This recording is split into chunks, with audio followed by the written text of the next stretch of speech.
بسم اللہ الرحمن الرحیم الحمد للہ وکفا وسلام علی عبادہ الذین اصطفیٰ اما بعد اعوذ باللہ من الشیطان الرجیم بسم اللہ الرحمن الرحیم وذکر فإن الذکرى تنفع المؤمنین وقال اللہ تعالی فی مقام آخر ذلک الکتاب لا ریب فیہ هدى للمتقين وقال تعالى في مقام آخر إنا نحن نزلنا الذكر وإنا له لحافظون سبحان ربك رب العزة عما يصفون وسلام على المرسلين والحمد لله رب العالمين اللهم صل على سيدنا محمد وعلى آل سيدنا محمد وبارك وسلم اللهم صل على سيدنا محمد وعلى آل سيدنا محمد وبارك وسلم اللهم صل على سيدنا محمد وعلى آل سيدنا محمد وبارك وسلم۔ مقصد زندگی اللہ کی بندگی اور مقصد حیات اللہ تعالیٰ کی یاد۔ نہ ہم اپنی مرضی سے دنیا میں آئے اور نہ اپنی مرضی سے دنیا سے جائیں گے۔ اللہ تعالیٰ نے حکم فرمایا تو آ گئے اور اللہ تعالیٰ حکم فرمائیں گے تو چلے جائیں گے۔ نہ آنے میں ہماری مرضی کا کوئی دخل، نہ جانے میں ہماری مرضی کا کوئی دخل۔ عقل مندی کا تقاضا یہ ہے بیچ کی جو زندگی ہے وہ بھی ہم اللہ کی مرضی کے مطابق گزاریں۔ کسان جب اپنی کھیتی کو لہلہاتے ہوئے دیکھتا ہے تو اس کا دل ہرا ہو جاتا ہے۔ فیکٹری کا مالک جب گوڈاؤن کے اندر اپنے پروڈکٹ کو بڑھا ہوا دیکھتا ہے، بنا ہوا دیکھتا ہے، اس کا دل خوش ہوتا ہے۔ اسی طرح طلب عزیز کو آگے بڑھتے ہوئے اور پڑھتے ہوئے ادارے کے ذمہ داران جب دیکھتے ہیں تو ان کا دل خوش ہوتا ہے۔ ماشاءاللہ یہ متعدد بچے، پتہ نہیں 7 ہیں، 8 بچوں نے آج اپنے سر کے اوپر دستار باندھی۔ جی ان کے اساتذہ نے ان کے سر پر دستار فضیلت رکھی۔ آج ان بچوں نے اس بات کا اعلان کر دیا کہ الحمدللہ ہمارے سینے قرآن پاک کے نور سے منور ہو گئے اور 30 پاروں کے ہم حافظ قرآن بن گئے۔ بلکہ یوں کہیے کہ اگر قیامت کے دن اللہ رب العزت نے یہ اعلان فرمایا جن کے سینے میں میرا کلام ہے وہ ایک لائن میں کھڑے ہو جاؤ، تو جس لائن میں یہ بچے کھڑے ہوئے نظر آئیں گے اسی لائن میں سب سے پہلے نمبر پر اللہ کے محبوب صلی اللہ علیہ وسلم بھی کھڑے ہوئے نظر آئیں گے، اس لیے کہ وہ بھی تو حافظ قرآن تھے۔ اور آج سے ان بچوں کے سینوں کو اللہ کے محبوب صلی اللہ علیہ وسلم کے سینے مبارک کے ساتھ ایک مشابہت ہو گئی، اس لیے کہ محبوب کے سینے میں تلاش کرو تو قرآن اور ان کے سینے میں تلاش کرو تو قرآن، تو قدر مشترک ایک چیز حاصل ہو گئی۔ یہ کتنی بڑی مشابہت ہے۔ اس لیے پیارے بچوں، 7 زمین 7 آسمان سے بھاری بھرکم کلام الہی اپنے سینے میں محفوظ کرنے کے بعد اب دنیا کے بازاروں میں گھومتے مت پھرنا۔ کار والے اور بہار والوں کو، شوٹ والوں اور بوٹ والوں کو دیکھ کر رال مت ٹپکانا۔ اللہ پاک نے وہ دولت آپ کے سینوں میں رکھی ہے جو بادشاہوں کے خزانوں میں نہیں۔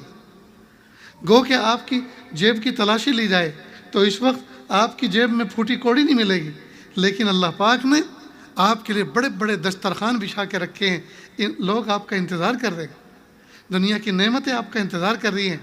آپ ذرا تھوڑی سی محنت اور کر لو، تھوڑی سی استقامت کے ساتھ اور جم جاؤ، پھر جدھر کو نکلو گے اللہ تعالیٰ مقبولیت کی اور محبوبیت کی ہوائیں چلائیں گے۔ آپ جس گھر میں جہاں جا کے بیٹھ جاؤ گے وہ بستر شاعر اللہ بن جائے گا، لوگ اس کو چوم چاٹ کے رکھیں گے۔ حضرت حافظ صاحب یہاں تشریف لائے تھے، اس بستر پہ آرام کیا تھا، اس کرسی پہ بیٹھے تھے، اس کمرے میں آرام فرمایا تھا، اس مصلی پہ نماز پڑھی تھی۔ وہ چیزیں نشانی بن جائیں گی، لیکن آپ بنے تو صحیح اس قابل۔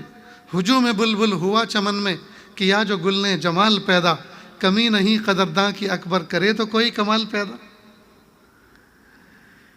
کمال پیدا کرنے کی ضرورت ہے۔ سر پھول وہ چڑھا جو چمن سے نکل گیا، عزت اسے ملی جو وطن سے نکل گیا۔ قربانیاں دینی پڑتی ہیں۔ اس لیے ایک موضوع یہ بھی ہے کہ یہ بچے جو آج یہاں بیٹھے ہوئے ہیں آپ کے سامنے، سر پہ دستار رکھے ہوئے، سجائے ہوئے، یہ ایک ہی دن میں تیار نہیں ہوئے۔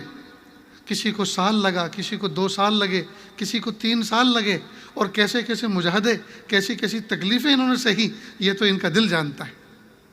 نہ جانے کتنی مرتبہ نفس و شیطان نے ان کو بہکایا، کہ چلو بھاگ چلو کسی ہوٹل میں جا کر پیالیاں دھو لیا کریں گے، برتن مانج لیا کریں گے، پیسے بھی مل جائیں گے، کھانے کے لیے کھانا مل جائے گا، رہنے کے لیے چھت مل جائے گی، اور عیش عیاشی گھومتے پھریں گے، عیش عیاشی کرتے پھریں گے۔ نہ جانے شیطان نے کیسی ہری ہری ان کو سجائی تھی، لیکن اللہ پاک نے ان کو کامیاب فرمایا اور شیطان کو ناکام فرمایا۔ آج اللہ پاک نے ان کو یہ مقام عطا فرمایا۔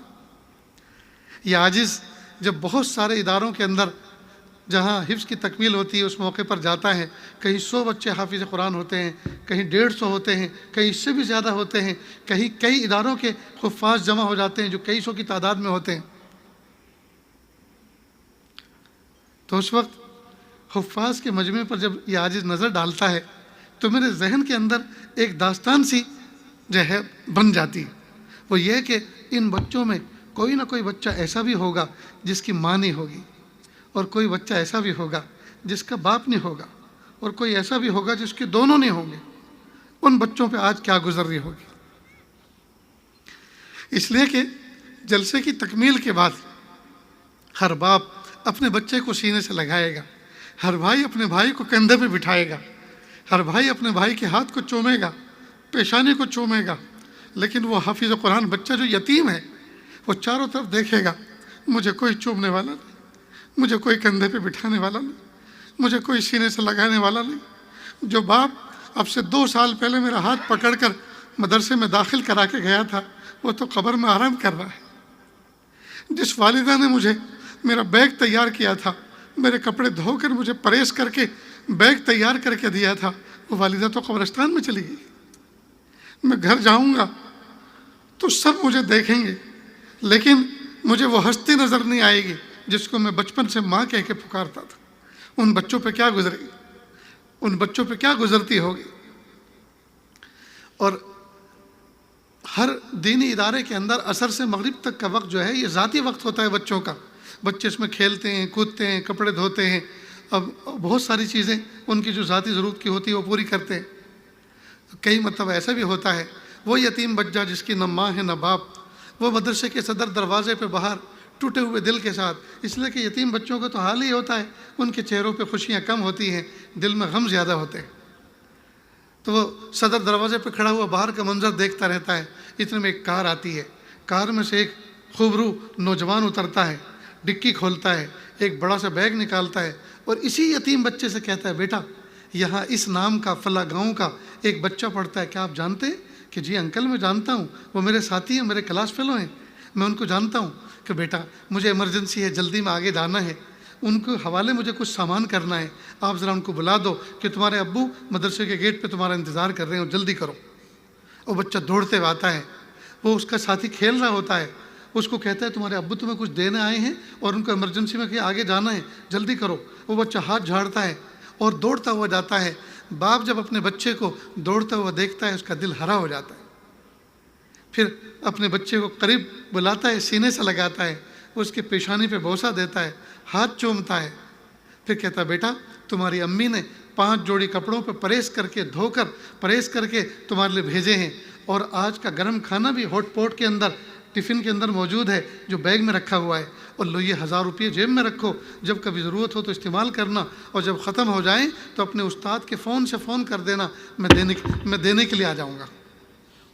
اب اس منظر کو جب وہ یتیم بچہ دیکھتا ہے اس سے رہا نہیں جاتا اور رو پڑتا ہے، سوچتا ہے کاش میری امی ہوتی، مجھے بھی بیگ بھر کے کپڑے بھیجتی، مجھے بھی گرم کھانا بھیجتی، اور کاش میرے ابا ہوتے وہ بھی میری پیشانی پہ بوسہ دیتے، میرے سر پر دست شفقت پھراتے اور مجھے 1000 روپئے جیب میں ڈال کے جاتے۔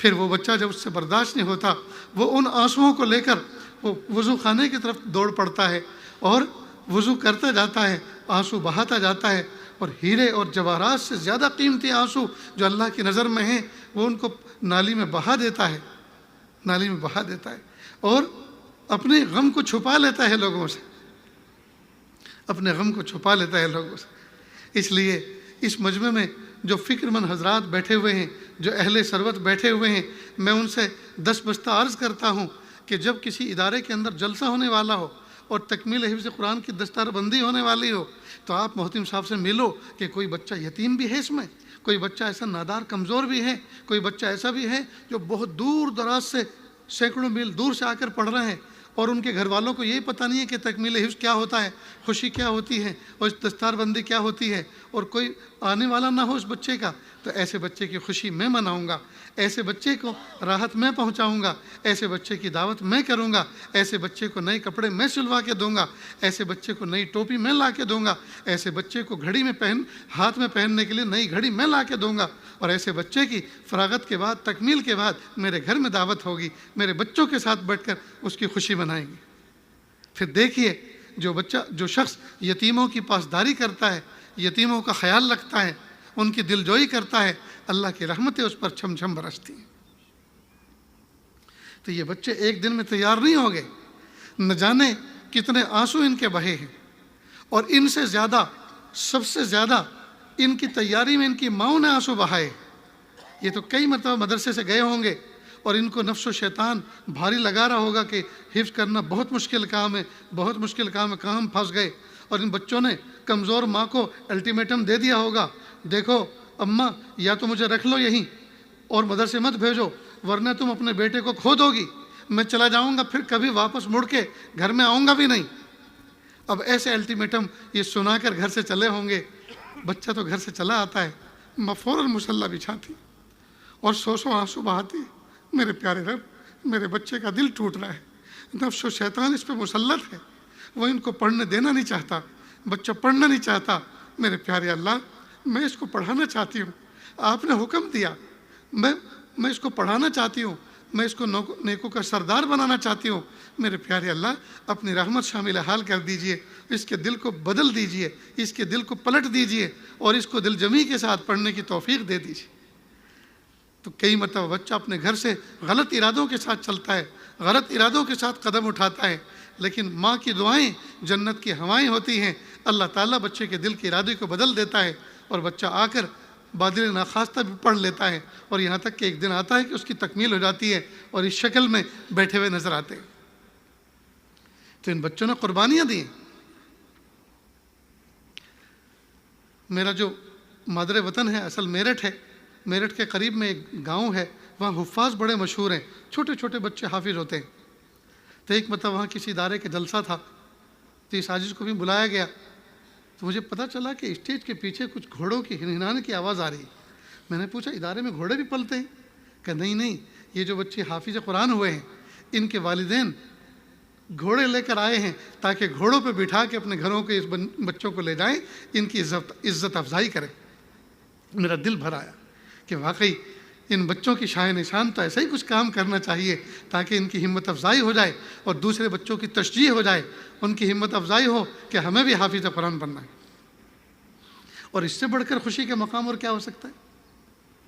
اس سے بڑھ کر خوشی کا مقام کیا ہو سکتا ہے؟ کئی مرتبہ ایسا بھی ہوتا ہے مدرسوں میں 15 20 بچے حافظ قرآن ہوتے ہیں، اور کوئی والد، کوئی بھائی اپنے بچے کے لیے، اپنے بھائی کے لیے اسکوٹی لے کر آتا ہے نئی، اور کہتا ہے بھائی یہ آپ کو ہدیہ ہے، آپ اس میں چابی لگائیں اور اس کو لے کر اس پر بیٹھ کر گھر پہ والدہ کی ملاقات کے لے جائیں، یہ آپ کی حفظ کی تکمیل پر آپ کو انعام دیا جاتا ہے۔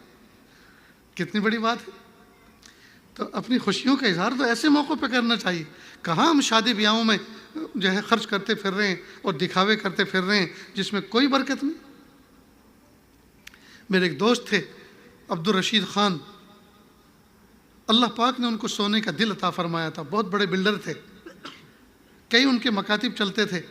جب مکاتب میں سالانہ جلسہ ہوتا تھا، کئی مرتبہ انہوں نے اس عاجز کو ہی بلایا، تو اپنی جیب خاص سے تمام بچوں کو انعام دیا کرتے تھے، اور انعام کی بھی عجیب عجیب قسمیں تھیں۔ ایک انعام وہ جو پہلا ہے، ایک انعام وہ جو دوسرا ہے، ایک انعام وہ ہے جو 1 سے 5 میں پہلا آیا ہے، پھر ایک انعام وہ ہے جو پورے سال فل حاضری لگائی، پھر ایک انعام وہ جو پورے سال بچے نے نماز نہیں چھوڑی، پھر ایک انعام، اچھا اس طرح کے انعام کی ترتیب ہے۔ اور انعام میں کیا دیتے ہیں؟ اگر لڑکی ہے سونے کے جھومر، چاندی کی پائل، اگر لڑکا ہے تو واٹر کولر، ایئر کولر، اور کئی مرتبہ فریز، ایسے سے انعام، اور اساتذہ کو کئی مرتبہ عمرے کا ٹکٹ۔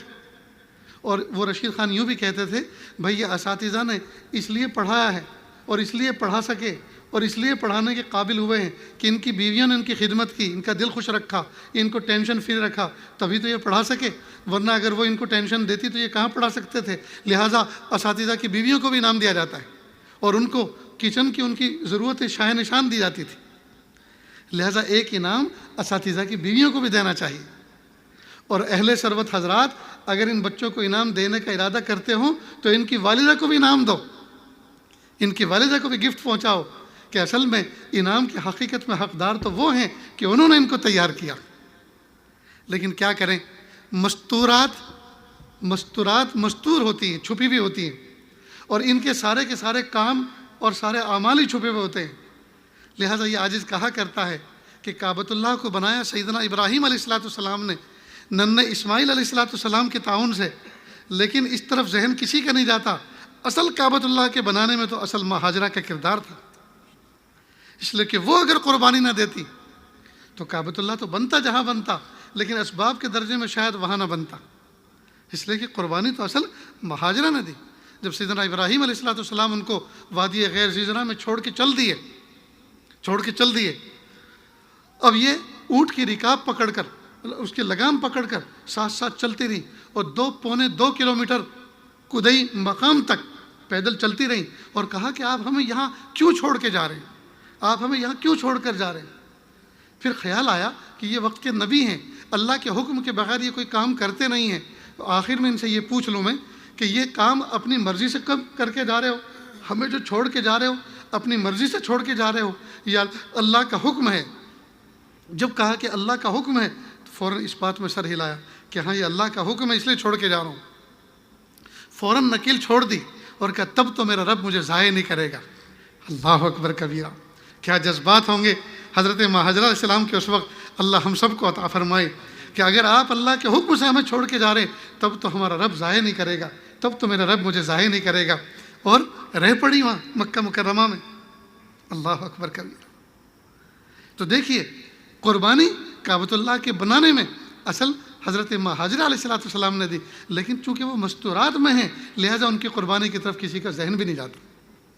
تو یہ حافظ قرآن بچے نظر آ رہے ہیں، ان کے استاد نظر آ رہے ہیں، ان کے محتوی نظر آ رہے ہیں، اسٹیج نظر آ رہا ہے، ادارہ نظر آ رہا ہے، لیکن اس منظر کے پس منظر میں جو ماں کی محنت چھپی ہوئی ہے، اس کے آنسو چھپے ہوئے ہیں، وہ کسی کو نظر نہیں آ رہے، اصل تو اس کا کردار ہے۔ تو آج کی مبارکبادی میں اور آج کے ان بچوں کی خوشیوں میں سب سے اول سب سے بڑی مبارکبادی کے حقدار تو وہ ماں ہے جن کی گودوں میں یہ بچے پل کر بڑے ہوئے۔ اللہ تعالیٰ ان کو عظمتوں کے ساتھ حیات رکھے، اللہ ان کی عمر میں برکت عطا فرمائے، ان کو صحت سلامتی کے ساتھ رکھے۔ آج اس ماں کا دل کتنا خوش ہو رہا ہوگا۔ اور پتہ ہے آپ کو 100-200 کلومیٹر دور سے جب یہ بچے مدرسے میں پڑھنے کے لیے، مدرسہ شروع ہوتا ہے، مدرسے میں پڑھنے کے لیے آتے ہیں، اور جس دن صبح کو ان بچوں کو نکلنا ہوتا ہے اپنے گھر سے، تو والدہ رات کو بار بار اٹھ کے دیکھتی ہے آج میرا منا یہاں سو رہا ہے، کل یہ چارپائی خالی رہے، کل یہ بچہ چلا جائے گا۔ اس کو رات کو نیند نہیں آتی، کئی مرتبہ روتی ہے اور دعا کرتی ہے اللہ جی میرے بچے کو کامل بنا دیجیے، میرے بچے کو عامل بنا دیجیے، میرے بچے کو عالم بنا دیجیے، عالم بعمل بنا دیجیے، دعائیں کرتی ہے۔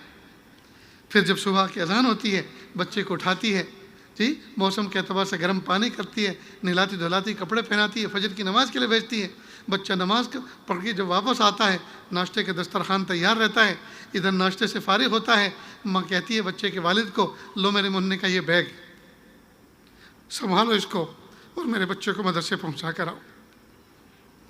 اور اب سے تقریباً 40-45 سال پہلے ہم نے اپنے بچپن میں دیکھا مائیں عورتیں اکثر اپنے جمپر میں اپنے قمیص کے اندر جیب تو رکھا نہیں کرتی، تو اس زمانے میں پلو میں گرہ باندھ لیتی تھی، دوپٹہ کے جو پلو ہوتا تھا اس کے پلو میں گرہ باندھ لیتی تھی، تو اس میں کچھ سکے ہوتے تھے، کچھ روپیے ہوتے تھے، تو جس وقت والد بیگ بچے کا سنبھال لیتا تھا کہ ٹھہرو، پھر اس گرہ کو کھولتی تھی اور وہ پوری کی پوری وہ گرہ اس میں جتنے بھی سکے پیسے ہوتے تھے سارے کے سارے بچے کی جیب میں ڈال دی، بیٹا کبھی بھوک لگے تو کچھ کھا لینا۔ ہائے ہائے، ماؤں نے کیسی قربانیاں دی ہیں ان بچوں کے پیچھے۔ اس لیے ہم ان کو حقارت کی نظر سے نہ دیکھیں۔ افسوس کی بات ہے، امت اپنے علماء کو بجائے سر کا تاج بنانے کے، بجائے ان کو اپنی دستار سمجھنے کے، ان کو حقیر سمجھتے ہیں، ان کو ذلیل سمجھتے ہیں، ان کو پھٹیچر سمجھتے ہیں۔ اس لیے اہل علم حضرات اس فقیر کی دعا کو سن لیں اور سمجھ لیں۔ میں ہمیشہ ایک دعا کیا کرتا ہوں، میرے پیارے اللہ مجھے دنیا بھی اتنی اچھی عطا فرمائیے کہ دنیا والے میری دنیا کو دیکھ کے دین پر آ جائیں۔ میرا بنگلہ، میری گاڑی، میرا گھوڑا، میرا گھر، میری ضرورت کی چیزیں اتنی شاندار ہوں کہ دنیا والے میری دنیا کو دیکھ کر متاثر ہو جائیں، دنیا والے میری دنیا کو دیکھ کے دین پر آ جائیں۔ اور دین کے بارے میں مجھے اتنی اچھی اچھی نیتیں سکھائیے، میرا دین کامل، اکمل اور مکمل بن جائے۔ آج کل کے حال یہ ہے، 20 سال سے اگر کوئی امامت کرتے ہوں ہماری مسجد میں اور دور سے چل کر آتے ہوں تو لوگ بڑے خوش ہوتے ہیں، امام صاحب بہت نیک آدمی۔ اور امام صاحب اگر سائیکل خرید لیں کہ ہو امام صاحب تم تو اڑنے لگے۔ اب سائیکل پہ آنے پر امام صاحب کو کیا تانے دیتے ہیں کہ اب تو تم اڑنے لگے، اب تمہارے قدم زمین پہ نہیں ہیں۔ ایک مرتبہ میں ساؤتھ افریقہ کے ایئرپورٹ پر بیٹھا ہوا تھا، زامبیا سے واپس لوٹ رہا تھا اور جوہانسبرگ سے بمبئی تک کا کنیکشن مس ہو گیا تھا، آگے کنفرم نہیں ہو رہا تھا۔ تو ایک عرب آئے، وہ پینٹ شرٹ میں تھے، دبئی کی طرف، کہا السلام علیکم، خاص انداز سے سلام کیا۔ میں سمجھ گیا کہ عرب ہے اگرچہ پینٹ شرٹ میں۔ میں نے کہا وعلیکم السلام ورحمۃ اللہ وبرکاتہ۔ کہا این تسافر متى رحلہ، کہاں کا آپ سفر کر رہے ہیں، آپ کی فلائٹ کب ہے؟ میں نے کہا رحلہ غائب، میں کہا میری فلائٹ غائب ہو گئی۔ میں نے اپنا معاملہ بتایا کہ ایسا ایسا ہوا ہے۔ کہ لا باس انشاءاللہ ستصل، انشاءاللہ آپ پہنچیں گے۔ پھر پوچھا کہ آپ ای شغل، آپ کا کام کیا ہے؟ میں نے کہا انا مدرس فی الجامعہ، میں مدرس ہوں، جامعہ کے اندر پڑھاتا ہوں۔ کہا فی الہند جامعہ موجود، ہندوستان میں یونیورسٹیاں، ہندوستان کے اندر اسلامی ادارے موجود ہیں؟ میں نے کہا بہت ہیں، کثیر موجود۔ بات چلتی رہی۔ پھر انہوں نے پوچھا آپ کا مشاہرہ کیا ہے، آپ کی تنخواہ کتنی؟ تو میں نے ڈالروں میں ترجمہ کر کے بتایا، 30 یا 35 ڈالر بنتی تھی۔ کہ واللہ اتنا تعجب کیا انہوں نے، کہ خدا کی قسم اتنی کم تنخواہ؟ میں نے کہا دیکھو آپ اتنا تعجب کیوں کر رہے ہو، جو دولت کما کے سیٹ بن کر آپ اس ایئرپورٹ پہ بیٹھے ہوئے ہیں، میں اسی 35 ڈالر کے اندر میں بھی اسی ایئرپورٹ پہ بیٹھا ہوں، ہم تو دونوں برابر ہیں۔ جس جہاز میں اڑ کر آپ آئے ہیں ایسے ہی جہاز میں بھی اڑ کر آیا ہوں، اور ایسے میں اڑ کے چلا جاؤں گا۔ جب میرا کام ہو رہا ہے تو مجھے آپ کو تعجب کرنے کی کیا ضرورت ہے؟ کہ نہیں، مجھے آپ کے تقوی پر، آپ کے ایمان پر تعجب نہیں ہے، مجھے تعجب اپنی قوم کے اوپر ہے کہ یہود و نصارہ اپنے پریسٹ کو اور اپنے قائدین کو سونے کی ترازو میں تولتے ہیں، اور اس امت کا کیا حال ہوگا کہ جو ہمارے بچوں کو پڑھاتے ہیں، دین سکھاتے ہیں، نماز پڑھاتے ہیں، ہمیں مسائل بتاتے ہیں، آج ان کو اتنی کم تنخواہ دی ہے، کیسے کیسے مہینہ گزرتا ہوگا۔ بہرحال تو امت کا حال خود یہ ہے، خود اپنے خرچے نہیں دیکھتی، لیکن امام صاحب کی تنخواہ میں اگر 100 روپے کا اضافہ ہو جائے تو فوراً لوگوں کے پیٹ میں دکھتا ہے ان کی تنخواہ کیوں بڑھا دی گئی۔ وہ چاہتے ہیں کہ یہ بھوکے پیاسے رہیں، یہ ان کے بچے کمزور رہیں، یہ ہر ایک اعتبار سے پھٹی چل رہیں، اور امت کا حال اتنا فاسد ہو چکا ہے۔ اگر امام صاحب کے پیٹ پہ پان کا داغ لگا ہو، پیٹ کے آگے کا جو کرتا ہے، یہ دامن پہ پان کی پیک لگی ہوئی ہو، اور ٹوپی ٹیڑھی ہو، اور وہ بھی میلی کچیلی ہو، اور داڑھی بھی الول جلول ہو، اور ایک پائنچا اونچا ایک نیچا ہو، تو کہتے ہیں بہت پہنچے ہوئے بزرگ ہیں، بہت بڑے اللہ کے ولی ہیں۔ یہ بہت بڑا اللہ کا ولی نہیں ہے، بہت بڑا غافل ہے۔ اللہ کے محبوب صلی اللہ علیہ وسلم نے کیا ہمیں یہ تعلیم سکھائی؟ النظافۃ نصف الایمان، الطہارۃ شطر الایمان، او کما قال علیہ الصلوۃ والسلام۔ ہمارے نبی کے تو یہ روشن تعلیمات ہیں۔ بہرحال دوستو، اوپر سے نیچے تک بہت زیادہ جو ہے بگاڑ آ چکا ہے۔ ضرورت ہے ہم اپنے ایک ایک عمل کی اصلاح کریں، پیر کے ناخن سے لے کے سر کے بال تک، پیدائش کی صبح سے لے کر وفات کی شام تک اللہ تعالیٰ نے ہر موقع، ہر گھڑی کا ہمیں کوئی حکم دیا ہے، ہمیں اس کے بارے میں کچھ احکام دیے ہیں، ہمیں چاہیے کہ ان کو فالو کریں۔ جی، لہٰذا چلیں تو کیسے چلیں، بیٹھیں تو کیسے بیٹھیں، کھائیں تو کیسے کھائیں، پئیں تو کیسے پئیں، پہنیں تو کیسے پہنیں، رہیں تو کیسے رہیں، زندگی گزاریں تو کیسے گزاریں۔ جی، معاشرت کیا، اخلاق کیا، عادات کیا، عبادات کیا، معاملات کیا، تمام کی تمام چیزیں ہماری ایک کلاس ہونی چاہیے۔ دعوت و تبلیغ صرف مخصوص راستے میں نکلنے کا نام نہیں ہے۔ مومن 24 گھنٹے کا مبلغ ہے، مومن 24 گھنٹے کا داعی ہے۔ اس کا چلنا دعوت، اس کا بیٹھنا دعوت، اس کا بولنا دعوت، اس کی خاموشی دعوت، اس کا سونا دعوت، اس کا کھانا پینا دعوت، ہر چیز کی دعوت ہے۔ اس لیے کہ ایک دعوت ہے قولی، زبان سے کسی کو ہدایت کی طرف بلانا، اور ایک دعوت ہے عملی۔ قولی دعوت کے مقابلے میں عملی دعوت زیادہ مؤثر ہوا کرتی ہے، عملی دعوت زیادہ مؤثر ہوا کرتی ہے۔ اس لیے دوستو، ہم اپنے عمل کو شاندار بنائیں، اپنے عمل کو جاندار بنائیں، انفرادی اعمال ہمارے اچھے ہوں، انفرادی شخصیت ہماری ایک نمونہ ہو، تاکہ جب ہم کسی اجتماع کا فرد بنے تو ہم الگ سے ہی نظر آئیں، اور ہمارا وجود اور ہمارے اخلاق اور ہمارا بیہیو، ہمارا برتاؤ وہ ایک مثالی ہو۔ لیکن افسوس کی بات ہے دوستو، صرف 5 وقت کی نماز پڑھ لینا، کچھ سفید لباس پہن لینا، سر پہ ٹوپی رکھ لینا، چہرے پہ داڑھی بڑھا لینا، ہم نے سوچا کہ بس اسلام کا ہم نے حق ادا کر دیا۔ اور آج کے دور میں کہا سب سے مضبوط، سب سے اچھا مسلمان کون ہے؟ کہ جو 5 وقت کی نماز پڑھے، چہرے پہ داڑھی رکھے، سفید لباس پہنے، سر پہ ٹوپی رکھے، یہ مضبوط مسلمان ہے۔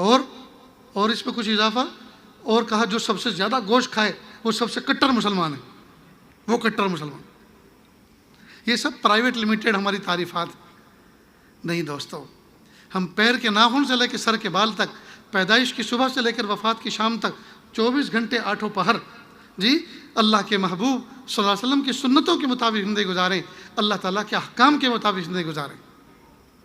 ہم غفلت کے ساتھ زندگی نہ گزاریں، ہم الول جھلول زندگی نہ گزاریں، ہماری زندگی سسٹمیٹک ہونی چاہیے، ہماری زندگی سسٹمیٹک ہونی چاہیے، ہماری ذات سے لوگوں کو راحت پہنچے۔ اس عاجز کے ہاں رمضان مبارک میں سورت میں ترکیسر میں بھی لوگ، جہاں میں رہتا ہوں اس جگہ کو لوگ خانقاہ کہتے ہیں، وہاں بھی ایک ہفتہ ایک تربیتی نظام چلتا ہے، پہلا عشرہ اور آخری عشرہ میرٹھ کے اندر ایک اسی طرح کا تربیتی نظام چلتا ہے۔ تو ایک مرتبہ اس عاجز نے مہمان کا استقبال کیسے کریں، مہمان کو جب ہم بلائیں اپنے ہاں تو اس کا استقبال کیسے کریں، اس کے اوپر میں نے، اور مہمان کیسے بنے، 2-3 دن اس پر بیان چلا۔ جب ہم کسی آدمی کو اپنے گھر مہمان بلائیں تو آدمی کو ایک لمحے کے لیے سوچنا چاہیے چل کے کہاں سے آ رہا ہے۔ ہوائی جہاز سے آ رہا ہے، جب ہوائی جہاز سے آ رہا ہے تو اب اس کے گھر کے آنگن میں تو ایئرپورٹ ہے نہیں، اس کے گاؤں سے یا اس کے گھر سے تو 100-150 کلومیٹر دور ایئرپورٹ ہے، تو یہ کب نکلے ہوں گے اپنے گھر سے، ایئرپورٹ پہ کب پہنچے ہوں گے، اور فلائٹ تو ایسے وقت پر تھی جو ناشتے کا وقت ہوتا ہے، اور آج کل کی ایئر لائنس تو اکثر بخیل ایئر لائنس ہے، اس میں تو کچھ ملتا ہی نہیں ہے، اور جو ملتا ہے وہ ہمارے ذوق کا ہوتا نہیں ہے، تو اس کا مطلب وہاں بھی کچھ نہیں کھایا ہوگا، گھر پہ بھی ناشتہ نہیں کیا ہوگا۔ تو ایئرپورٹ پہ جس کو لینے کے لیے بھیجیں اس بندے کو یہ چاہیے، اس کے اندر یہ سینس ہونی چاہیے، وہ جوس کی کوئی بوتل، مشروب کی کوئی بوتل، پانی کی بوتل، ہلکا پھلکا اسنیک ساتھ لے کر جائے تاکہ بیٹھتے کے ساتھ ہی فوراً اکرام کر دے۔ اس لیے کہ کئی مرتبہ آنے والا مہمان شوگر کا مریض ہوتا ہے، اور شوگر کا مریض اللہ تعالی ہم سب کی حفاظت فرمائے، ایسا خطرناک مرض ہے، کئی مرتبہ دوران نماز ایسی بھوک لگتی ہے کہ نماز توڑنے کو دل کرتا ہے، کئی مرتبہ نیند میں سے آدمی اٹھتا ہے اور اتنا شدید بھوک لگتی ہے اس کو کہ دائیں بائیں ڈھونڈتا ہے کہ کوئی چیز ہے کھانے کو۔ اب ایسا مریض، ایسا مہمان جب آ رہا ہوگا تو اس پہ کیا گزر رہی ہوگی، تو کچھ نہ کچھ لے کر رکھنا چاہیے۔ پھر جب گھر پر آئے، آتے کے ساتھ ہی اگر کھانے کے نظام میں کچھ تاخیر ہو تو ہلکا پھلکا ناشتہ اس کو کرا دیا جائے۔ اسی طرح جب وہ رات کو سوئے جس خوابگاہ کے اندر، تو وہاں پانی کی بوتل، گلاس، اور گلاس بھی ڈھکا ہوا، اور ڈرائی فروٹ یا فروٹ یا کھانے پینے کی کوئی چیز ڈھکی ہوئی قریب میں رکھ دی جائے تاکہ رات کو اگر ضرورت پیش آئے تو اس سے استفادہ کر سکے۔ یہ مہمانی کے آداب ہیں۔ اسی طرح اگر ظاہری بات ہے کہ آج کل ہر ایک آدمی کا فون جو ہے ہر آدمی کی ضرورت ہے، اس کے بغیر چلنا پھرنا مشکل۔ اب جب فون لے کر آ رہا ہے کوئی آدمی تو اسے چارجنگ کی ضرورت ہے۔ اب چارجنگ آپ نے لائٹ کا پوائنٹ لگایا ہے دروازے کے پاس جو بیڈ سے کافی دور ہے، اب اس کو چارج میں بھی لگانا ہے، اس میں الارم بھی رکھنا ہے، اس میں مس کال بھی دیکھنی ہے، رات کو سوتے سوتے اس کو اپنی آخری ڈاک اور پوسٹ دیکھ کے اس کے جواب بھی کلیئر کرنے ہیں. یہ تو تبھی کر سکے گا نا جب چارجر قریب ہو. تو اگر لائٹ کا بورڈ وہاں نہ ہو تو اس طرح کا ایکسٹینشن باکس لگا کر وہاں تک وائرنگ کھینچ دی جائے تاکہ آسانی کے ساتھ وہ چارج کرے. یہ آداب ہے دوستو, یہ سلیقہ ہے. اداروں کے اندر انجمنیں ہوتی ہیں اور انجمنوں میں بچوں کو یہ انداز سکھایا جاتا ہے مہمان کو دعوت کیسے دی جائے, مہمان کا اکرام کیسے کیا جائے, جلسہ کس طرح سے آرگنائز کیا جائے, اسٹیج کیسے بنایا جائے, صدر مہمان کو کہاں بٹھایا جائے. الحمدللہ اس عاجز نے یہ سب سیکھا ہے. دارالعلوم فلاح دارین کے اندر ہمارے اساتذہ کو اللہ جزائے خیر عطا فرمائے, میرے ذمہ یہ کام لگا کہ اسٹیج بنایا جائے, مہمانوں کا اکرام کیا جائے. تو مہمان صاحب, صدر مہمان جہاں بیٹھنے والے تھے وہاں پھول دانی تھی اور گاؤں تکیے لگے ہوئے تھے. عجیب اللہ کی شان کے اسی گاؤں کا کوئی دیہاتی آدمی آیا اور سیدھا آ کر وہیں آ کر بیٹھ گیا اسی مقام پہ جہاں صدر مہمان بیٹھنے والے تھے. اب ہمارے کام کرنے والے ساتھی تو بڑے اونچے نیچے ہوئے کہ یہ بڈھے میاں کو, یہ ضدی مزاج ہے ان کا, ان کو کون اٹھائے گا. میں نے کہا یا اللہ یہ کیا قیامت ٹوٹی ہے آج. میں نے کہا کوئی بات نہیں, آپ ایسا کرو, کچھ پیسے میں نے جیب میں سے نکالے, باہر جاؤ اور کچھ ناشتے کا سامان لاؤ جلدی سے. چائے ہی ناشتہ آیا اور میں کہا ادھر وہ ناشتہ سجا دو باہر. پھر ایک آدمی کو بھیجا, ایک طالبی کو بھیجا کہ بڑے میاں کے کان میں کہو کہ باہر آپ کے لیے ناشتہ لگایا گیا ہے, آپ تشریف لے کے چلیے. چنانچہ اس بوڑھے میاں کو اٹھایا اور اٹھانے میں ہمارے 150 روپے خرچ ہو گئے جگہ چھڑانے میں. ابھی جو اناؤنسر آواز لگا رہے تھے کہ ذرا کرسیاں چھوڑ دیں, میدان میں آ جائیں, تو کرسی لگائی کیوں تھی, کرسی لا کے رکھی کیوں تھی, اور رکھنی تھی تو کسی سے پوچھتے کہ کہاں رکھی جاتی ہے, اس کا بھی تو ایک سلیقہ ہے. یہ بھی ایک انتظامی امور میں داخل ہیں. ظاہری بات ہے جب لال چمکیلی بھڑکیلی کرسی پہلے سے سجی سجائی رکھی ہوئی ہیں, ہر آنے والا کرسی, یہ تو ہر آدمی چیئرمین ہے, کرسی کو انگریزی میں چیئر کہتے ہیں نا, تو ہر آدمی چیئرمین بنا بیٹھا ہے, ہر آدمی چیئر پسند. خیر ان کو بٹھایا, پھر 2-3 بچوں کو لگا اب خبردار ان کو بڑے میاں کو ادھر آنے ہی مت دینا, ان کو راستہ ایسا بناؤ کہیں عزت کے ساتھ دوسری جگہ بٹھا دو, یہاں مت آنے دینا ورنہ 100 روپے پھر خرچ ہوں گے, پھر ناشتہ بنانا پڑے گا. خیر تو دوستو بات کہاں سے کہاں نکلی. اصل میں یہ ہے کہ دین نام ہم نے صرف عبادات کے نام کو سمجھا ہے, عبادات کے کام کو دین سمجھا ہے. نماز پڑھ لینے کو, قرآن پاک کی تلاوت کر لینے کو, ذکر و اذکار کے کر لینے کو ہم نے دین سمجھا ہے. نہیں, پیر کے ناخن سے لے کے سر کے بال تک, پیدائش کی صبح سے لے کر وفات کی شام تک, 24 گھنٹے 8 پہر, قدم قدم پر اللہ تعالیٰ کے جو احکام ہماری طرف متوجہ ہیں, جس موقع پر جو حکم اللہ کا ہماری طرف متوجہ ہیں اس کو احسن طریقے سے ہم انجام دیں. یہ ہے دین, یہ ہے دین. جب آپ میزبان ہوں تو مہمان کا اکرام آپ کیسے کریں, اس موقع پر آپ جو ہے جان لڑا دیں, اس وقت آپ حق ادا کر کے رکھ دیں, سامنے والے کا دل خوش ادا کر کے رکھیں. یہ ہے آپ کی میزبانی. آپ کیسے اکرام کریں ان کا, آپ کیسے ان کا احترام کریں, کیسے ان کو آپ راحت پہنچائیں. بہرحال دوستو یہ جو ادارے ہیں ان اداروں کے اندر دین سکھایا جاتا ہے, دین اسلام کی تعلیم پڑھائی جاتی ہے, دین اسلام کی تعلیم سمجھائی جاتی ہے اور ان کے ہاں تربیت کی جاتی ہے. اب یہاں ذرا میں اپنی بات کو کنارے کر رہا ہوں. اللہ تعالیٰ نے انسان کو 2 چیزوں کا مجموعہ بنایا ہے, ایک ہے جسم اور دوسرا ہے روح. جسم کو بنایا اللہ نے مٹی سے اور اس کی ساری ضرورتیں مٹی سے وابستہ فرمائی. بھوک لگتی ہے مٹی سے نکلا ہوا غلہ استعمال کرتا ہے, فروٹ استعمال کرتا ہے, بھوک دور ہو جاتی ہے. پیاس لگتی ہے مٹی سے نکلا ہوا, کنویں سے بور ویل سے نکلا ہوا پانی پیتا ہے, پیاس بجھ جاتی ہے. اور جتنی بھی ضرورتیں ہیں وہ کسی نہ کسی درجے میں واسطہ بلا واسطہ مٹی سے وابستہ ہیں. تو جسم کو بنایا مٹی سے, اس کی ساری ضرورتیں مٹی سے وابستہ فرمائیں. روح مٹی سے نہیں ہوگی, روح درخت سے نہیں لٹکی, روح کو اللہ پاک نے بھیجا ہے عالم بالا سے, جنت سے. لہٰذا اس کی غذائیں بھی وہیں سے آتی ہیں. لہٰذا قرآن پاک کی تلاوت اس کی غذا, جی نماز اس کی غذا, اللہ کا ذکر اس کی غذا. اور دونوں کے تقاضے اور ہیں, روح کے تقاضے اور ہیں, جسم کے تقاضے اور ہیں. جسم کھا کر خوش ہوتا ہے, روح کسی کو کھلا کر خوش ہوتی ہے. جسم پی کر خوش ہوتا ہے, روح کسی کو پلا کر خوش ہوتی ہے. جسم خدمت لے کر خوش ہوتا ہے, روح خدمت کر کے خوش ہوتی ہے. جسم پہن کر خوش ہوتا ہے, روح کسی کو پہنا کر خوش ہوتی، دونوں کے تقاضے الگ۔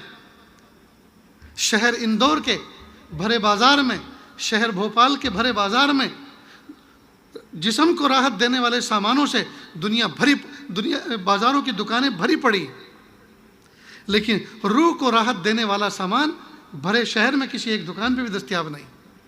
روح کو راحت دینے والا سامان اللہ والوں کی محفلوں میں ملتا ہے، اللہ والوں کی مجلسوں میں ملتا ہے، یہاں سکون ملتا ہے۔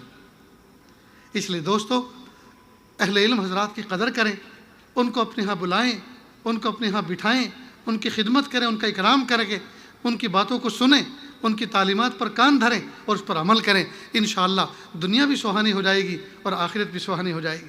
یہ عاجز پھر سے ایک بار ان طلبہ عزیز کو مبارکباد پیش کرتا ہے، ان کے والدین کو مبارکباد پیش کرتا ہے، ان کے اساتذہ کو مبارکباد پیش کرتا ہے، جس انتظام کے تحت یہ بچے پل کر بڑے ہوئے اور آگے بڑھے اور یہاں تک کہ تکمیل تک پہنچے۔ یہ عاجز اس انتظامیہ کو مبارکباد پیش کرتا ہے اور دل سے دعا کرتا ہے اللہ اس پورے کے پورے نظام کو قبول فرمائے، سب کی محنتوں کو اللہ تعالیٰ قبول فرمائے، سب کو اللہ تعالیٰ بہترین بدلہ اور صلہ عطا فرمائے، اور یہ بچے یہی اب رک نہ جائیں، یہ حافظ قرآن کے ساتھ اب قاری قرآن بھی بنے، قاری قرآن کے ساتھ یہ عالم قرآن بھی بنے، اور یہ عالم قرآن کے ساتھ ساتھ عامل قرآن بنے، اور عامل قرآن کے ساتھ عاشق قرآن بنے۔ ابھی تو کئی مرحلے باقی ہیں، کئی مرحلے باقی ہیں، ابھی تو آپ نے صرف طوطے کی طرح رٹا ہے۔ ابھی تو اللہ تعالیٰ الحمدللہ رب العالمین الرحمن الرحیم قل هو اللہ احد، سب سے چھوٹی صورت، قل هو اللہ احد اللہ الصمد لم یلد ولم یولد ولم یکن لہ کفوا احد۔ اللہ پاک نے اپنا تعارف کرایا اس صورت کے اندر۔ میرے محبوب محمد صلی اللہ علیہ وسلم، آپ لوگوں سے کہہ دو اللہ احد، قل هو اللہ احد، اللہ ایک ہے، ایک، نہ آدھا نہ پونا، نہ ایک نہ سوا نہ ڈیڑھ، نہ دو نہ تین، پورا ایک ہے، نہ کم نہ زیادہ۔ قل هو اللہ احد اللہ الصمد، اللہ بے نیاز ہے، اللہ بے نیاز ہے۔ کیا مطلب بے نیاز کا؟ اس کو کسی کی ضرورت نہیں اور سب کو اس کی ضرورت ہے۔ وہ ایسا بے نیاز ہے، اس کو کسی کی ضرورت نہیں اور سب کو اس کی ضرورت ہے۔ لم یلد ولم یولد، نہ وہ کسی کا باپ ہے نہ وہ کسی کی اولاد ہے۔ ولم یکن لہ کفوا احد، اور کوئی جماعت، کوئی گروہ، کوئی پارٹی مل کر اس کا کوئی ہمسر نہیں، اس کا کوئی ہمسر نہیں، وہ ایک ہے، ایک۔ اللہ اکبر کبھی۔ اب اللہ پاک نے اس میں اپنا تعارف کرایا، اس میں تعارف کرایا۔ اب ہم بچپن سے لے کر 55 تک، بلکہ عمر آخر تک نماز پڑھ کر نمازوں میں اس صورت کو سورہ فاتحہ کے ساتھ جوڑ کر ہم نے زندگی گزار دی، لیکن ہم سورہ فاتحہ کا ترجمہ، اس کی تفسیر نہ سمجھ سکے۔ کتنے افسوس کی بات ہے۔ اس لیے عاجز کہا کرتا ہے، بچپن میں جب میں اور آپ پیدا ہوئے تھے تو کسی نے میرے اور آپ کے کان میں فوراً پیدا ہوتے کے ساتھ ہی اذان کہی تھی اور تکبیر کہی تھی، جس کے دونوں کے الفاظ تقریباً ایک ہیں، سوائے تکبیر میں قد قامت الصلاۃ کے۔ اب اس پیغام کو سنانے کی کیا ضرورت تھی؟ اللہ تعالیٰ یہ کہتے کہ ڈھول بجا دو، شور کرو، تالیاں بجاؤ، اور گھر کے اندر بندوق ہے تو فائرنگ کرو، خوشی کے مارے پٹاخے چھوڑو۔ کوئی ایسا کچھ فنکشن ہونا چاہیے تھا، لیکن اللہ پاک نے اس بچے کے کان میں جی، جس کو نہ یہ پتا کہ میں کس گھر میں پیدا ہوا، میری ماں کا نام کیا، میرے ابا کا نام کیا ہے، کس ملک میں پیدا ہوا، یہاں کی زبان کیا ہے، جس کو کچھ پتہ نہیں ہے، اس کے کان میں اتنے بھاری بھرکم الفاظ، اللہ اکبر اشہد ان لا الہ الا اللہ اشہد ان محمد رسول اللہ حی علی الصلاۃ حی علی الفلاح، ایسے الفاظ کہے۔ عقل میں نہیں آتی یہ بات، کیوں؟ دین اسلام اسی کا نام ہے۔ ہماری عقل میں آئے یا نہ آئے، اللہ نے جو کہا ہے ہم اس کو کر گزریں۔ اس کر گزرنے کا نام، امتثال امر کا نام، اللہ تعالیٰ کے حکم کو پورا کرنے کا نام اسلام۔ اللہ تعالیٰ نے در حقیقت چھوٹے سے بچے کو مخاطب کر کے یہ کہا، اے میرے بندے، تو ابھی چھوٹا سا ہے اور تو ماں کے تنگ و تاریک پیٹ سے، رحم سے نکل کر دنیا میں باہر آیا ہے۔ اب تجھے یہاں ہر چیز بڑی بڑی نظر آئے گی۔ ماں کا رحم تو تنگ و تاریک تھا، اب یہ روشن کمرہ تجھے بہت بڑا نظر آئے گا، اور گھر کا آنگن تجھے بہت بڑا نظر آئے گا، اور مسجد کا مینار تجھے بہت اونچا نظر آئے گا، اور چمکتا دمکتا سورج اور رات کو چاند بہت بڑا نظر آئے گا۔ خبردار خبردار، یہ سب بڑے نہیں ہیں، اللہ اکبر اللہ اکبر، اللہ سب سے بڑا ہے، اللہ سب سے بڑا ہے۔ تو جس بچے کے کان میں پیدائشی طور پر اس بات کی گھٹی ڈال دی گئی ہو اور وائس میسج بنا کر دل و دماغ میں یہ ٹھپا لگا دیا گیا ہو، خبردار یہاں کوئی تمہیں دھمکائے، یہاں کوئی تمہیں ڈرائے، یہاں کوئی گدر بھپکی دے، بندر بھپکی دے، خبردار ڈرنے کی ضرورت نہیں ہے، اس سے رعب میں آنے کی ضرورت نہیں ہے، وہ بھی تمہاری طرح کا انسان ہے، وہ بھی وہی انسان ہے، پیشاب کا بند لگ جائے تو تڑپتا پھرے، بخار ہو جائے تو جو ہے پریشان ہو جائے، پیر میں کانٹا چبھ جائے تو جھک کر نیچے دیکھنے پہ مجبور ہو جائے جی، اور اگر لوز موشن ہو جائے تو بڑے سے بڑا انسپکٹر، بڑے سے بڑا کلیکٹر، بڑے سے بڑا جتنے بھی یہ ٹر ہوتا ہے، جن کی آخر میں نام کے ساتھ میں ٹر ہے جی، کتنا ہی بڑا کیوں نہ ہو، بھاگتا دوڑتا ہو جائے۔ یہ دستوں کی بیماری، ڈائریا کی بیماری ہے ایسی، اس میں اچھے اچھے سست لوگ چست بن جاتے ہیں اور تیز رفتار ہو جاتے ہیں، اسپیڈ بڑھ جاتی ہے، مجبور ہو جائیں گے کہ نہیں جانے پر۔ تو اللہ فرما رہے جس کو میں نے اتنا کمزور بنایا ہے اس سے ڈرنے کی ضرورت نہیں ہے، اس سے رعب میں آنے کی ضرورت نہیں ہے۔ اللہ اکبر، اللہ اکبر، اللہ سب سے بڑا ہے، اللہ سب سے بڑا ہے۔ پھر دوسرا لفظ کیا کہا؟ اشہد ان لا الہ الا اللہ، جب اللہ سب سے بڑا ہے میں گواہی دیتا ہوں اس بات کی وہی رب میرا معبود ہے۔ اشہد ان لا الہ الا اللہ، میں گواہی دیتا ہوں اس بات کی کہ اللہ کے سوا کوئی معبود نہیں۔ اور جب اللہ کو میں نے بڑا مان لیا، اپنا معبود مان لیا، اشہد ان محمد الرسول اللہ، وہ جس کو بڑا کہے میں اس کی بھی گواہی دیتا ہوں، چنانچہ محمد صلی اللہ علیہ وسلم کو میں اللہ کے رسول مانتا ہوں، اس کی گواہی دیتا ہوں۔ اب جب اللہ کو بڑا مان لیا، رسول اللہ کو اللہ کا نبی اور پیغمبر میسنجر مان لیا، اب اللہ اپنے نبی کے ذریعے سے جو بھی پیغام ہم تک پہنچائیں گے ہم اس کو بھی مانیں گے۔ حی علی الصلاۃ، اللہ فرما رہے ہیں نبی کے ذریعے سے کہلوا رہے ہیں آ جاؤ نماز کی طرف۔ پیارے اللہ ضرور نماز کی طرف آئیں گے، لیکن اس نماز کے پڑھنے پہ ملے گا کیا؟ کہ حی علی الفلاح، اس پر آنے پر، اس پہ قائم کرنے پر، اس کے کھڑا ہونے پر آپ کو کامیابی ملے گی۔ کہ پیارے اللہ وہ کامیابی کیسی ہوگی وہ بھی تو بتاؤ، کہ وہ کامیابی ایسی کہ اس کے بعد کوئی ناکامی نہیں۔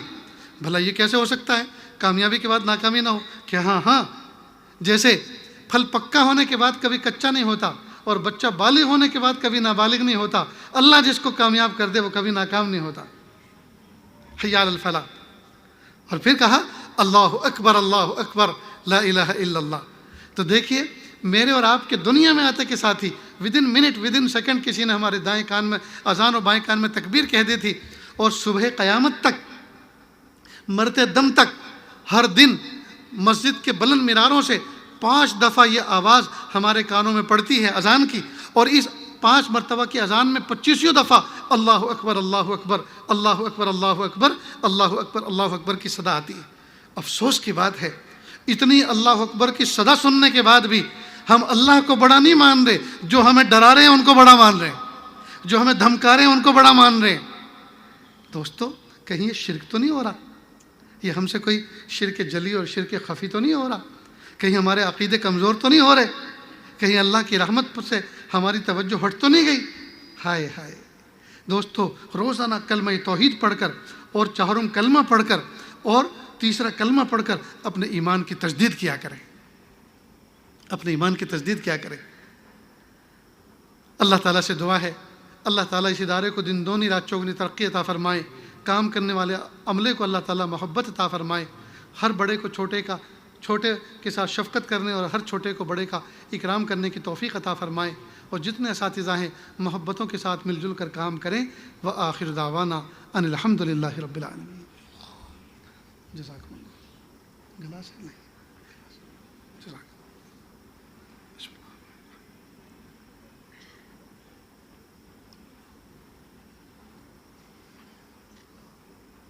کیا حکم ہے؟ میرے بھائیو، رات گہری ہو چکی، دنیا کے بادشاہوں نے اپنے دروازوں کو بند کر لیا، دنیا کے منصفوں اور ججوں نے اپنی عدالتوں میں تالے لٹکا دیے، لیکن اللہ کی رحمت کا دروازہ کھلا ہوا ہے۔ اللہ کو نہ اونگ ہے، نہ نیند ہے، نہ غفلت ہے، لہذا ہم اس رب کی یاد کریں، اس رب کا ذکر کریں، اس رب کے سامنے اپنا دامن پسار کے بیٹھیں۔ آپ نے دیکھا ہوگا جو گائے والے بھینس والے ہوتے ہیں، جب ان کو گائے اور بھینس سے دودھ لینا ہوتا ہے تو اس کے بچے کو اس کے سامنے کر دیتے ہیں، تو وہ گائے اور بھینس اپنے بچے کو دیکھتی ہے تو اس کو ممتا جوش میں آتی ہے، اور جب اپنے تھنوں کی طرف جاتے ہوئے ان کو دیکھتی ہے تو وہ اپنا جسم کے اندر جو سسٹم ہے وہ سارا کا سارا دودھ تھنوں کے اندر ریلیز کر دیتی ہے۔ پھر مالک جب دیکھتا ہے کہ تھن برابر پواس گئے، دودھ سے بھر گئے، اس بچے کو وہاں سے ہٹاتا ہے، کسی کھوٹے سے باندھ دیتا ہے، کوئی ٹوکرا چارے کا اس کے سامنے رکھ دیتا ہے، اور پھر اپنا برتن لے کر اس کا باقی دودھ اپنے برتن میں نکال لیتا ہے۔ تو جس طرح سے گائے بھینس پالنے والے اپنی بھینس کو اور گائے کو ممتا دکھا کر، ممتا کو جو دلا کر اس سے دودھ لے لیتے ہیں، ہمیں چاہیے کہ ہم دعا سے پہلے تھوڑی سی دیر کے لیے اللہ کے سامنے گردن جھکا کر تھوڑا سا ذکر کر لیں، تاکہ اللہ کی رحمت جوش میں آ جائے، تاکہ ہم جب ہاتھ اٹھا کر دعا مانگیں تو اللہ تعالیٰ قبول فرما لیں۔ لہٰذا تھوڑی سی دیر کے لیے، چند لمحات کے لیے آنکھوں کو بند کر لیں، سر کو جھکا لیں، دنیا اور دنیا میں جو کچھ ہے اس سے ہٹ کٹ کے اللہ کی یاد میں ڈوب جائیں، نیت کریں اللہ کی رحمت آ رہی ہے، میرے دل میں سما رہی ہے، میرے دل سے گناہوں کی ظلمت و سیاہی دور ہو رہی ہے، میرا دل کہہ رہا ہے اللہ اللہ اللہ۔ دائیں بائیں کوئی کسی کو نہ دیکھے، بس آنکھیں بند کر کے اپنے دل میں جھانکے اور اپنی گزری ہوئی زندگی پر غور کرے تو اپنی گزری ہوئی زندگی میں گندگی نظر آئے گی۔ آج موقع ہے اس گندگی پر نظر کر کے ہم ندامت کے آنسو بہائیں، اللہ سے معافی مانگیں۔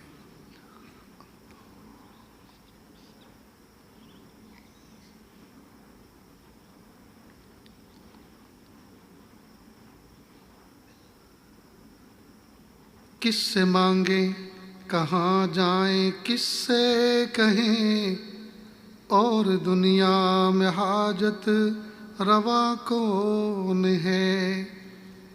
کس سے مانگیں کہاں جائیں، کس سے کہیں، اور دنیا میں حاجت روا کون ہے۔ سب کا داتا ہے تو، سب کو دیتا ہے تو، اور بندوں کا تیرے سوا کون ہے۔ رزق پر جس کے پلتے ہے شاہ و گدا، تجھ احد کے سوا دوسرا کون ہے۔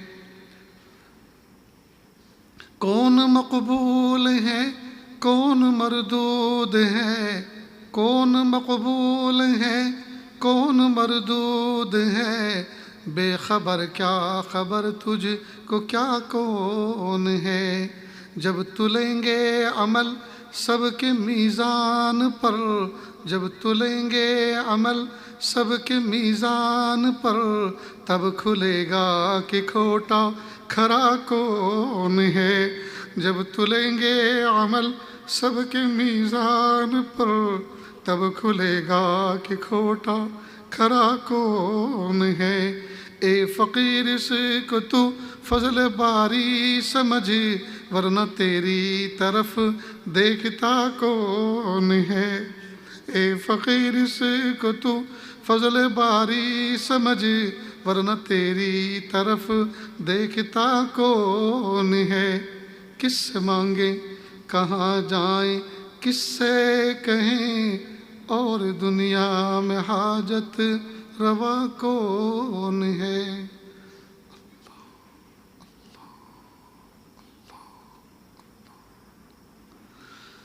لا الہ الا اللہ سبحان الملک العال الوہاب۔ ہاتھ اٹھا لیجیے، دعا کر لیں۔ بسم اللہ الرحمن الرحیم۔ لا احصی ثناء علیک انت کما اثنیت علی نفسک، لا الہ الا اللہ الحلیم الکریم، سبحان رب العرش العظیم، والحمد للہ رب العالمین۔ نسألک موجبات رحمتک وعزائم مغفرتک والغنیمة من كل بر والسلامة من كل اسم، لا تدع لنا ذنبا الا غفرته ولا ہما الا فرجته ولا حاجة هي لك رضا الا قضيتها یا ارحم الراحمین یا ارحم الراحمین یا ارحم الراحمین۔ اللہ جی، یہ ہاتھ اٹھائے جانے کے قابل نہیں اور یہ زبان کو سوال کرنے کے قابل نہیں۔ آپ سے نہ مانگے تو کس سے مانگیں، آپ سے سوال نہ کریں تو کس سے سوال کریں۔ ایک کمزور ایک قوی کے دروازے پر، ایک سائل ایک سخی کے دروازے پر، ایک محتاج ایک غنی کے دروازے پر حاضر ہے۔ اللہ جی معاف کر دیجئے، اللہ جی معاف کر دیجئے، اللہ جی معاف کر دیجئے، اللہ جی معاف کر دیجئے۔ معاف نہیں کرنا چاہتے پھر بھی معاف کر دیجئے۔ آپ کو منانا اس وقت تک ضروری ہے جب تک کہ آپ من نہ جائیں۔ آپ کو راضی کرنا اس وقت تک ضروری ہے جب تک کہ آپ راضی نہ ہو جائیں۔ اللہ جی ہمارے جیسے تو آپ کے اربوں خربوں بندے ہیں، لیکن آپ کے جیسا تو ہمارا کوئی رب نہیں، آپ ہمارے اکلوتے رب ہیں۔ اللہ جی ہمیں آپ سے محبت ہے، اللہ جی آپ بھی ہمیں محبت کی نظر سے دیکھ لیجئے۔ اللہ جی تیری ایک نظر کی بات ہے، میری زندگی کا سوال ہے، مجھے اپنی پستی کی شرم ہے، تیری رفتوں کا خیال ہے، اپنے دل کا میں کیا کروں، اسے پھر بھی شوق وصال ہے۔ اللہ جی بس ایک نظر، اللہ جی بس ایک نظر اس ادارے پر اور اس پورے مجمع پہ ڈال دیجئے۔ اللہ ہماری بگڑی بن جائے گی، ہمارا کام بن جائے گا، اللہ ہماری بگڑی سنور جائے گی۔ اللہ جی بس ایک نظر محبت کی ڈال دیجئے، محبت کی ڈال دیجئے، اللہ جی ڈال دیجئے، اللہ جی ڈال دیجئے، اللہ جی محبت کی نظر ڈال دیجئے۔ اللہ جی زندگی کا قیمتی حصہ غفلتوں میں گزر گیا، نہیں پتہ اب زندگی کی شام کس گلی میں ہوگی۔ اللہ چہرے پر جو داڑھی ہے یا اللہ داڑھی سفیدی سے چمک اٹھی اور سر سفیدی سے بھڑک اٹھا۔ میرے پیارے اللہ جس طرح سے آپ نے کالے بالوں کو سفیدی سے بدل دیا، اللہ دل کی سیاہی کو بھی سفیدی سے بدل دیجئے، نامہ اعمال کی سیاہی کو بھی سفیدی سے بدل دیجئے۔ میرے پیارے رب بدل دیجئے، میرے پیارے رب بدل دیجئے، اچھے رب بدل دیجئے، سوہنے رب بدل دیجئے، پیارے رب بدل دیجئے، اچھے اللہ بدل دیجئے، پیارے اللہ بدل دیجئے۔ میرے پیارے اللہ آپ اگر اتنے ناراض ہو گئے ہیں، جیسا کہ زمین و آسمان کے بدلے ہوئے تیور بتا رہے ہیں، آپ اتنے ناراض ہو گئے ہیں، میرے پیارے اللہ، میرے پیارے اللہ آج ہم آپ کو منانے آئے ہیں، آج ہم آپ کو منانے بیٹھے ہیں۔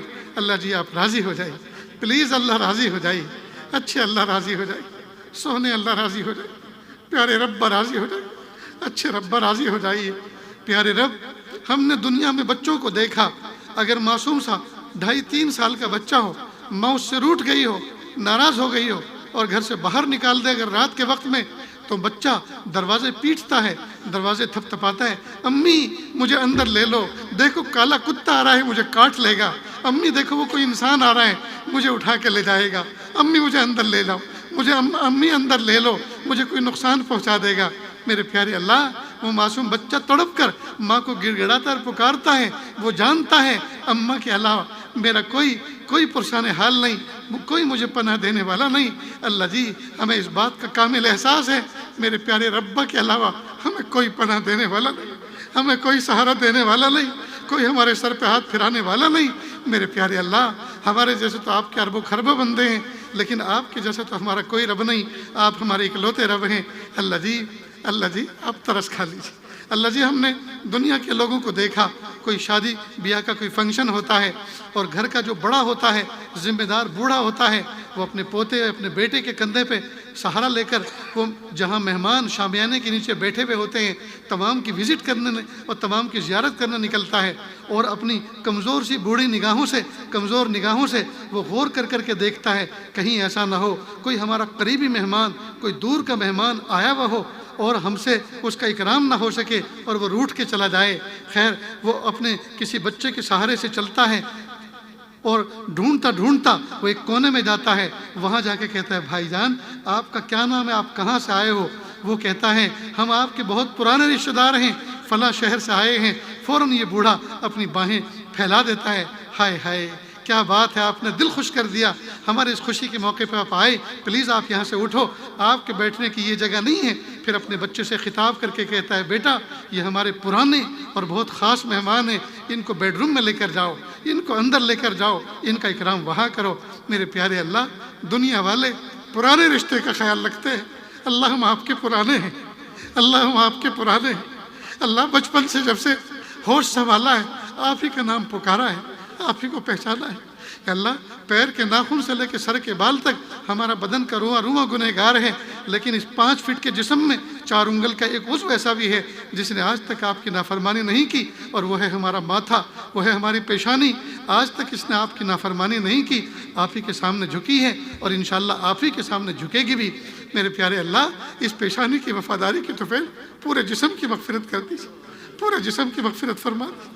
اللہ جی دنیا والے پرانے رشتہ داری کا خیال رکھتے ہیں، ہمارا تو آپ سے پرانا رشتہ ہے۔ یا اللہ میں بھی مسلمان ہوں اور مومن ہوں، یا اللہ میری ماں اور میرے باپ بھی مومن تھے اور میرے ماں باپ کے ماں باپ بھی مومن تھے، یا اللہ ہم تو پیڑھی در پیڑھی یا اللہ اہل ایمان چلے آ رہے ہیں، یا اللہ ہمارا رشتہ تو بہت پرانا ہے آپ سے۔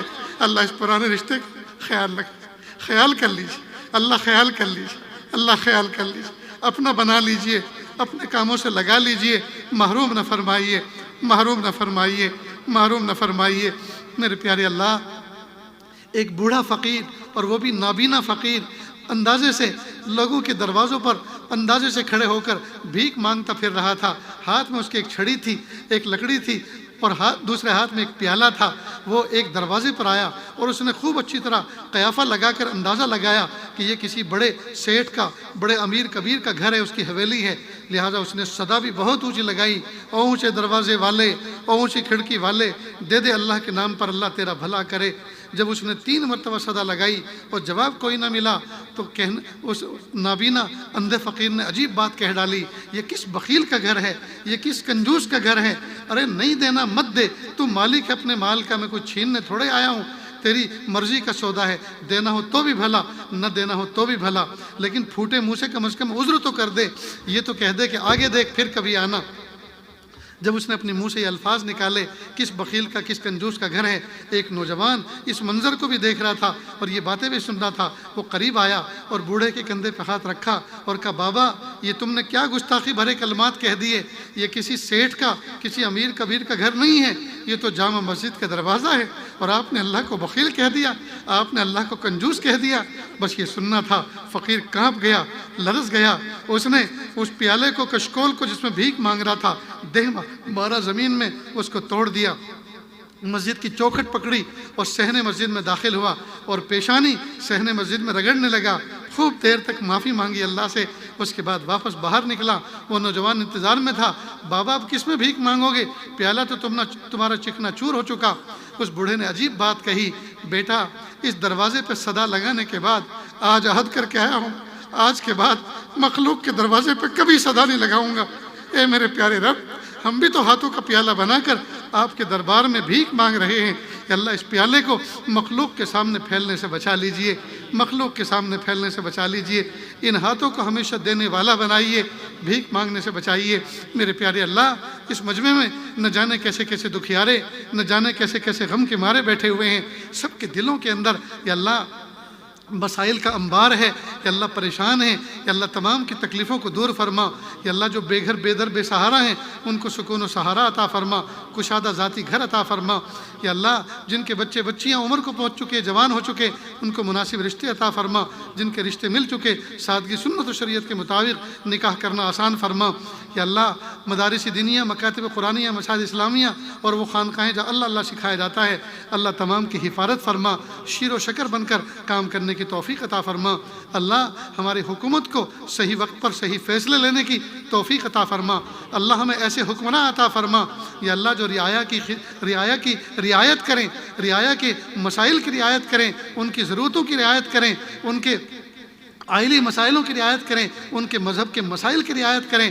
اللہ ہمیں ایسے حکمران نہیں چاہیے، یا اللہ جو ہماری شریعت میں دخل اندازی کریں، جو ہمارے نظام کو درہم برہم کریں، یا اللہ ان کو ہدایت دے دیجئے، اور اگر ہدایت قسمت میں نہیں ہے تو دھرتی کے بوجھ کو ان کے ناپاک وجود سے ہلکا کر دیجئے۔ اللہ ہم آپ سے بھیک مانگتے ہیں، یا اللہ ہمارے پیارے وطن کی سرحدوں کی حفاظت فرما، یا اللہ ہمارے ملک کی اللہ خزانوں کی حفاظت فرما، اس ملک کی معدنیات کی حفاظت فرما، اور ایسے حکمرانوں کو مسلط فرما، ایسے حکمرانوں کو متعین فرما جو ان خزانوں کو نکالیں اور جو حقدار ہیں ان تک پہنچائیں۔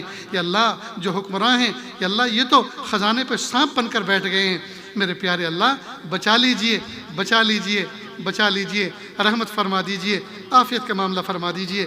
یا اللہ پوری دنیا کے اندر جتنے علماء صلاح ہیں جو دین کا کام کر رہے ہیں، یا اللہ ان کی جہت ستہ سے حفاظت فرما، یا اللہ ان کو صحت عطا فرما، تندرستی عطا فرما، جتنے اسباب و وسائل کی ضرورت ہے عافیت کے ساتھ مہیا فرما۔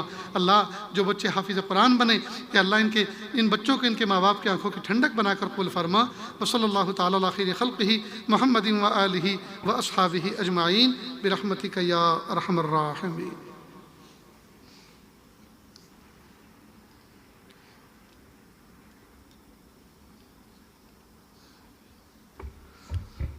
تو یہ آج 3 دن سے مسلسل دینی سفر پر ہے، اور 2-3 رات سے سونا بھی نصیب نہیں ہوا۔